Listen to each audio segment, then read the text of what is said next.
जय हिंद दोस्तों, कैसे हैं आप लोग। आज की वीडियो में हम लोग देखेंगे कि हम अपने क्लास 12th के हिंदी के पेपर में कैसे पास हो सकते हैं, वो भी बिना पढ़े। अगर आपकी तैयारी अभी तक नहीं हुई है, अच्छे से आपने अपने बोर्ड एग्जाम की तैयारी नहीं की है और आप सोच रहे हैं कि आप पहले ही पेपर में फेल हो जाएंगे, ऐसा नहीं होने पाएगा। अगर आपने इस वीडियो को देखा, अगर आपने कुछ भी नहीं पढ़ा है, तब भी आप अच्छे नंबर से हिंदी में पास हो जाएंगे। हिंदी ऐसी लैंग्वेज है जिसको अगर आपने नहीं पढ़ा है तब भी आप इसमें पास हो जाएंगे, पढ़ा है तब भी फेल हो जाएंगे। बस आपको लिखने का तरीका पता होना चाहिए, कैसे आपको लिखना है, कहाँ पर लिखना है, कितना बड़ा आंसर लिखना है। नहीं आ रहा है तो बनाकर कैसे लिखना है। अगर आपको ये सारी चीज़ें पता है तो आप आसानी से पास हो सकते हैं। पढ़ा है नहीं पढ़ा है मैटर ही नहीं करता। कैसे नहीं करता, चलिए हम देखते हैं। सबसे पहले अगर आप देखेंगे अपने पेपर में तो ये आपका आएगा खंड का। खंड का में क्या रहता है, इसमें सिंपली रहता है कुछ बहुविकल्पीय प्रश्न। बहुविकल्पीय मतलब इसमें पहले क्वेश्चन में 5 प्रश्न रहेंगे और दूसरे क्वेश्चन में भी 5 ही प्रश्न रहेंगे। अगर आप देखेंगे दूसरा प्रश्न है और दूसरे में भी 5 ही प्रश्न रहेंगे। 5 5 10 प्रश्न हो गए। ये 10 प्रश्न आपके केवल बहुविकल्पीय हैं, यानी कि अगर आपको इन 10 क्वेश्चंस को अटेंड कर लिया और 10 में से 3 भी सही हो गया तो 3 नंबर आपकी फिक्स हैं, केवल टिक करना है। तो मैं आशा करूंगा कि आप इन सभी क्वेश्चंस को छोड़कर नहीं आएंगे, इन 10 के 10 क्वेश्चन को जरूर अटेंड करेंगे। किसी को नहीं आता है, ये बहुत हार्ड होते हैं, लेकिन अगर आप इनमें तुक्का लगाकर भी 10 में से किसी न किसी पर टिक मारकर चले आते हैं, ABCD ऐसा भी करके, तो भी आशा है कि कम से कम 3 क्वेश्चन तो आपका या 2 क्वेश्चन तो सही हो सकता है। तो मान चलिए 2-3 क्वेश्चन आपका यहाँ से सही हो जाएगा, 3 नंबर आपको यहाँ से मिल जाएगा। पास होने के लिए केवल 33 नंबर चाहिए होते हैं, बहुत ज़्यादा नहीं चाहिए होते हैं, और 33 नंबर आसानी से मिलते हैं। एक ही शर्त होती है कि आपको किसी भी क्वेश्चन को किसी भी हालत में छोड़कर नहीं आना है। जितने क्वेश्चन हैं सभी क्वेश्चंस को अटेंड करना है। आप किसी की भी वीडियो देखेंगे पूरे यूट्यूब पर, कोई अगर बताएगा कि भाई आप क्लास 12th में किसी भी 10th में कैसे पास हो सकते हैं बिना पढ़े, तो यही बताएगा कि अगर आपने कोई क्वेश्चन छोड़ा तो आप आशा छोड़ दीजिए कि आप पास होंगे।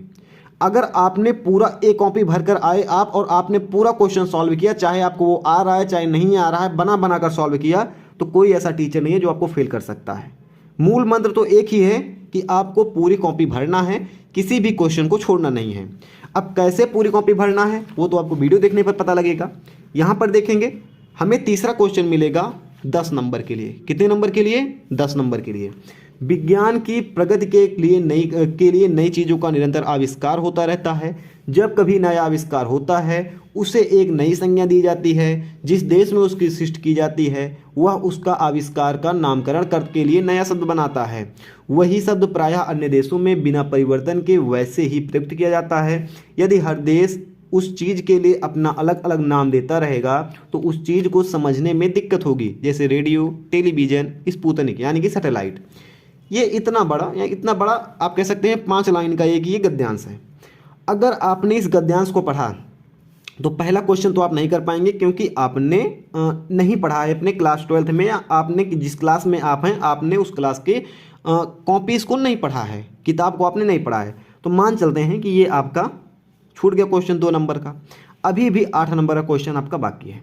अभी ये बोलेगा दूसरे क्वेश्चन में रेखांकित अंश की व्याख्या कीजिए 2 नंबर। व्याख्या मतलब कि इसमें कहा क्या जा रहा है। तो आपने पढ़ा, आपको पता लग गया कि इसमें कहा जा रहा है कि विज्ञान निरंतर प्रगति कर रहा है और इससे नई नई चीज़ों का आविष्कार हो रहा है। जब कभी कोई नई चीज़ का आविष्कार होता है तो उसको एक नया नाम दिया जाता है। जिस देश में किसी चीज़ का आविष्कार होता है उस देश में उस चीज़ का नामकरण होता है, और वही शब्द जो आविष्कारक देश उस चीज़ को नाम देता है उसी नाम से पूरे देश में, पूरे विश्व में उस चीज़ को जाना जाता है। यही कहा जा रहा है। आप लिखेंगे प्रश्नोत्तरांक 3 खा, फिर आप इसका संकेत डालेंगे, संकेत इतना इतना, और पूरे का आप क्या करेंगे, इसको लिख डालेंगे, पूरे का आप आंसर कर डालेंगे। कैसे करना है? 3 खा देखेंगे, ये है आपका प्रश्नोत्तरांक 3 खा। पहले आप प्रश्नोत्तरांक 3 डालेंगे, यहाँ पर संकेत डालेंगे। संकेत से पता लगेगा एग्जामिनर को कि आपने इसी क्वेश्चन को सॉल्व किया है अथवा वाले क्वेश्चन को सॉल्व नहीं किया है। दोनों क्वेश्चंस हैं, दोनों में आपको 8 नंबर मिलेंगे, चाहे आप पहला कीजिए चाहे लास्ट वाला कीजिए, क्योंकि आपने पढ़ा तो है नहीं। तो 8 नंबर चाहिए, आप डालेंगे प्रश्नोत्तरांक 3, संकेत डालेंगे, फिर डालेंगे प्रश्नोत्तरांक 3 का। और 3 का में आप देखेंगे ये एक आपके लिए दिया गया है एक संदर्भ लिखने का तरीका। आप लिखेंगे प्रस्तुत गद्यांश हमारी पाठ्य पुस्तक हिंदी में संकलित भाषा की आधुनिकता नामक शीर्षक से लिया गया है। इसके लेखक प्रोजी सुंदर रेड्डी हैं। ये दोनों चीज़ें नहीं पता है तब भी आप कम से कम इतना लिख डालिएगा, मतलब किसी भी पाठ का नाम आप डाल दीजिएगा, कोई भी लेखक डाल दीजिएगा, हो सकता है आपको 1 या आधा नंबर आपको मिल जाएगा, आधा नंबर मिल जाएगा तब भी बहुत है। फिर आप डालेंगे प्रश्नोत्तरांक 3 का उसी के जस्ट नीचे, और आप ऐसा ही लिख देंगे जैसा कि इसमें आपको जो समझ में आ रहा है रेखांकित अंश में, आप वैसा ही लिख देंगे, 2 नंबर आपका यहाँ से मिल जाएगा। दूसरा क्वेश्चन आपने कर लिया। अब ये अगला क्वेश्चन पूछेगा जो कि same to same as it is होगा, रिलेटेड इसी ऊपर से। कौन सा देश किसी नई चीज़ के लिए नामकरण देता है? तो कौन सा देश नामकरण देता है? जिस देश में उस चीज़ की सृष्टि होती है वही देश उस चीज़ को नामकरण देता है। बस हमने यही लिख दिया। इसी हिसाब से आपसे पहला क्वेश्चन संदर्भ पूछा जाएगा। 4 क्वेश्चन एक्स्ट्रा रहेंगे, 8 नंबर के रहेंगे, जो कि ऐसे क्वेश्चन होंगे जिनका आंसर आपको इसी पैराग्राफ में मिलेगा। इस क्वेश्चन को लिख कर आना है, करके आना है। करेंगे 8 में से कम 5 नंबर एग्जामिनर आपको देकर जाएगा। 8 में से 5 नंबर आपको यहाँ पर मिलेंगे। अगर आपको पाठ का नाम पता है तो 9 नंबर आप कर दीजिए, ठीक है। ये आपका दूसरा हो गया। फिर हम आएंगे अगले क्वेश्चन पर। अगला सेम टू सेम इसी तरह से रहेगा। ये रहेगा एक पद्यांश। पद्यांश में भी आपको कैसे सॉल्व करना है? पद्यांश में आप प्रश्नोत्तरांक डालेंगे सबसे पहले, जैसा कि हमने प्रश्नोत्तरांक 4 डाला। यहाँ पर 4 डालने के बाद हमने पहले संकेत लिखा। संकेत में आप लिखेंगे आप किस क्वेश्चन को सॉल्व कर रहे हैं। आपने इस क्वेश्चन को सॉल्व कर रहे हैं तो आगे के 2 शब्द लिखा और पीछे के 2 शब्द लिखा।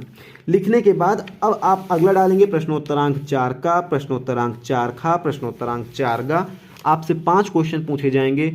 पांचों क्वेश्चन का आंसर देकर आना है, छोड़ना नहीं है एक ही क्वेश्चन, एक भी क्वेश्चन नहीं छोड़ना है। सभी क्वेश्चन करेंगे। जो आंसर आ रहा है आंसर देंगे, नहीं आ रहा है आंसर बना कर देंगे।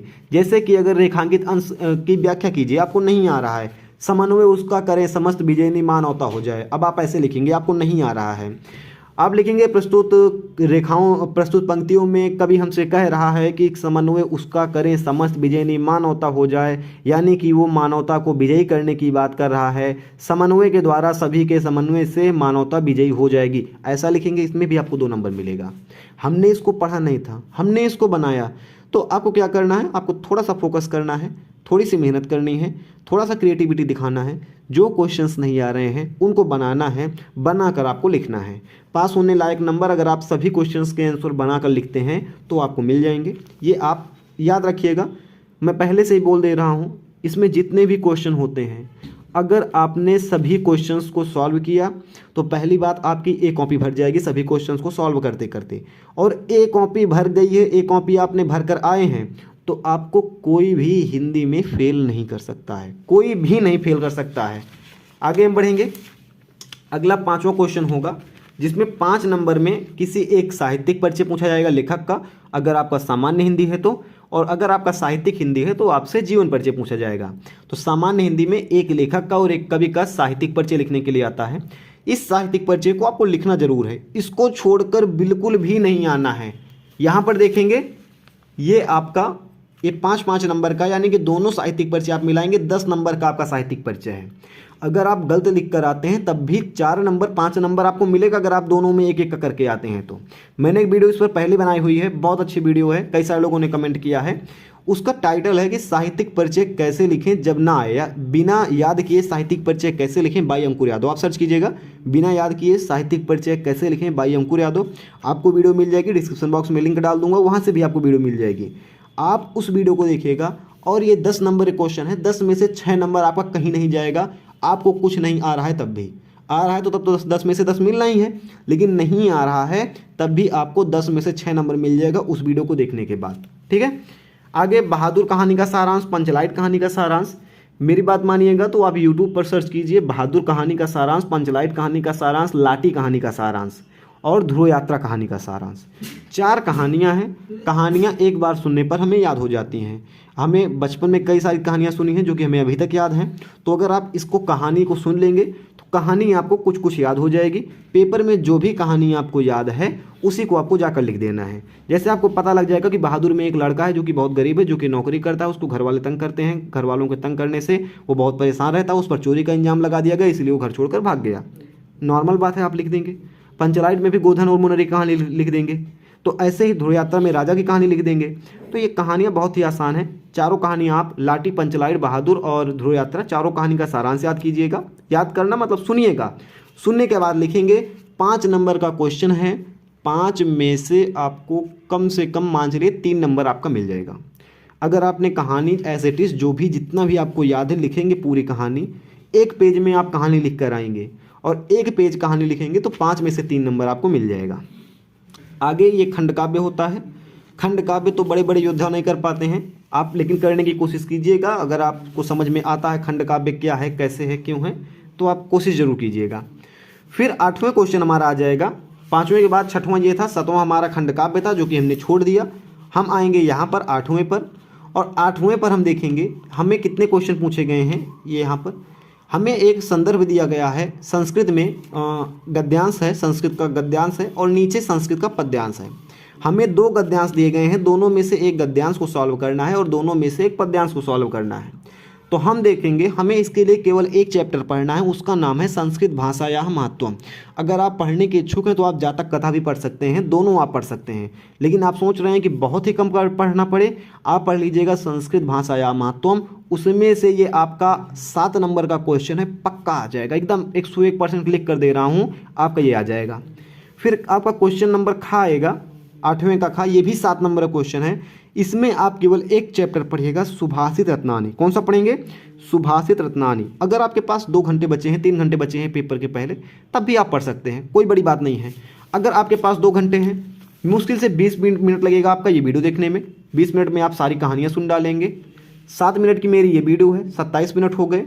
उसके बाद अगर आप इसको पढ़ेंगे, इसको पढ़ने में मैं मान चल रहा हूँ कि 1 घंटा लगेगा, तब भी आपके पास आधा घंटा बच रहा है। मैं बोल रहा हूँ कि 2 घंटे आपको तैयार होने में बचे हैं। तो अगर 2 घंटे में पेपर शुरू होने वाला है तो एक बार आप शुरू उठाइएगा इसको, संस्कृत भाषायाः महत्त्वम्। या तो आप इसका अगर कहीं से हिंदी मिल रहा है तो आप केवल हिंदी पढ़कर जाइएगा, और जब भी ये आपको पैसेज दिखाई देगा, ऊपर वाला पैसेज आपका संस्कृत भाषायाः महत्त्वम् का ही रहेगा, जहाँ तक है 90% चांस है। तो आप उसी हिंदी को, जो आपको संस्कृत भाषायाः महत्त्वम् की हिंदी पता है, उसको लिख देंगे। चैप्टर सिमिलर रहेगा, थोड़ा इधर उधर हो जाएगा, 7 में से आपको 4 नंबर मिल जाएंगे। लेकिन यहाँ पर ध्यान रहे, संदर्भ आप जरूर लिखेंगे। प्रस्तुत संस्कृत खंड हमारी पाठ्य पुस्तक हिंदी के संस्कृत खंड में संकलित संस्कृत भाषायाः महत्त्वम् नामक शीर्षक से लिया गया है। इसके 2 नंबर आपको मिलेंगे, इसके 2 नंबर मिलेंगे। आप जब इसको गलत करेंगे तो इसमें 5 में से 3 नंबर मिलेंगे। अगर आपने इसको पढ़ लिया, आपके पास टाइम है, संस्कृत भाषायाः महत्त्वम्, तो 5 में 5 पूरे मिलेंगे, 7 में 7 मिलेंगे, आपको पूरे नंबर मिलेंगे। इसी तरह से 7 का आप 8 का खा आएंगे, खा भी आपका 7 नंबर है।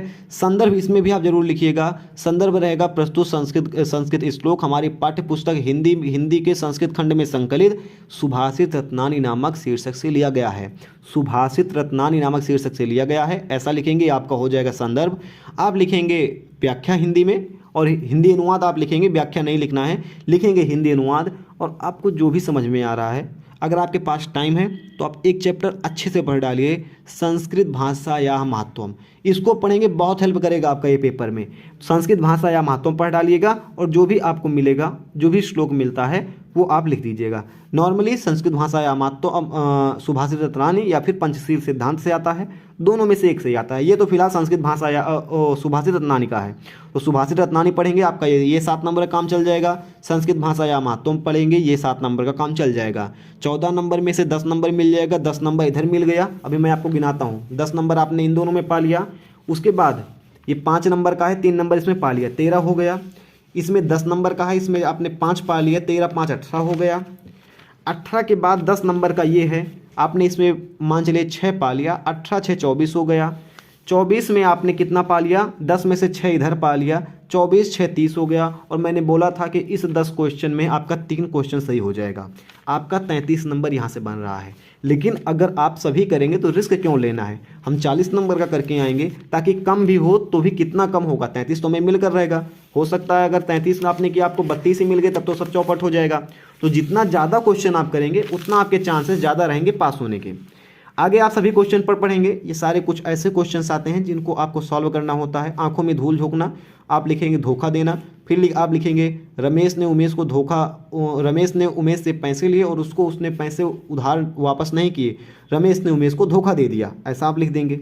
या जहाँ चाह वहाँ राह, जहाँ चाह है वहाँ राह है। तिल का ताड़ बनाना, छोटी सी बात को बड़ा करना। दूर के ढोल सुहाने होते हैं, दूर की बातें अच्छी लगती हैं।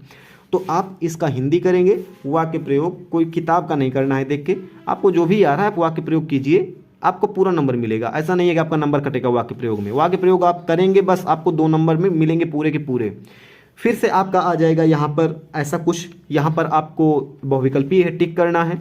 देखेंगे कितने बहुविकल्पीय हैं, 1 2 3 4, ऐसे आगे बढ़ेंगे 5 6 7, 7 आपको यहाँ पर बहुविकल्पीय मिले। 7 में से प्रोबेबिलिटी है 3 आपका सही हो सकता है। 36 नंबर आपके हो गए। कितने हो गए? 36। आपने इसको 2 नंबर किया, इसका अर्थ लिखा, इसका वाक्य प्रयोग किया, 36 2 38 हो गए। ठीक है। फिर यहाँ पर देखेंगे इसमें एक शब्द के 2 अर्थ लिखने होते हैं, 4 ऑप्शंस होते हैं। नॉर्मली आपका एक ना एक ऐसा हो जाता है कि आपको आ जाएगा। जैसे भुजंग मतलब सांप होता है, हार मतलब सोने का हार होता है, और पराजय होती है, पट होता है, अर्घ मतलब धतूरा होता है, शायद ऐसा कुछ होता है। तो यहाँ पर मुझको देखिए हार का ये 2 शब्द मिल गया। हार मतलब सोने का हार और पराजय, तो 2 अर्थ मिल गया। मैं इसको लिख दूंगा। यहाँ पर बोला जा रहा है कि एक ही का अर्थ लिखना है। ठीक है। फिर हिंदी में वाक्यांश में एक शब्द का चयन कीजिए। उपकार को न मानने वाला कृतज्ञ, यानी कि यहाँ से फिर से आपका बहुविकल्पीय आ गया। ये पहला बहुविकल्पीय है, थोड़ा सा आगे बढ़ेंगे, और ये आपका दूसरा बहुविकल्पीय है। 7 2 9 क्वेश्चन हो गए। 9 में तो 3 आपका सही हो जाएगा। फिर ये कुछ आपका वाक्य शुद्धि के मिलते हैं। करुण रस, रस छंद अलंकार तीनों आता है। सोरठा और दोहा पढ़ लेंगे और चौपाई पढ़ लेंगे। 3 में ये फंस जाएगा। रूपक और उत्प्रेक्षा, अनुप्रास 3 में ये फंस जाएगा। करुण रस, इसके अलावा आप पढ़ सकते हैं श्रृंगार रस और वीर रस, इन तीनों में आपका ये फंस जाएगा। उसके बाद आपको एप्लीकेशन जरूर लिखना है, इसमें बिल्कुल नहीं छोड़ना है। एप्लीकेशन नहीं आ रहा है तो प्रिंसिपल के नाम लिख कर आइएगा। 6 में से आपको कम से कम 3 नंबर मिल जाएगा। फिर अंत में आता है एस्से। एस्से कैसे लिखना है, इसको आपको जरूर मतलब कैसे लिखना है, टाइम है तो आप वीडियो देखिए, नहीं टाइम है तो आप केवल हेडिंग डालिएगा और नीचे लिखना शुरू कर दीजिएगा। लास्ट क्वेश्चन है, आपके पास जब तक पेपर में टाइम बचा है तब तक आप ऐसे लिखेंगे। हेडिंग डालना नहीं आता, हेडिंग मत डालिए। आपको जैसा भी आपका लाइन्स है आप लाइन्स को फिल करते जाइए, पूरा ऐसे लिखते जाइए। 9 नंबर है, 9 में से कम 5 नंबर मिलेगा अगर आपने 4 पेज लिख दिए बिना हेडिंग डाले। कुछ नहीं करना, लिखना है।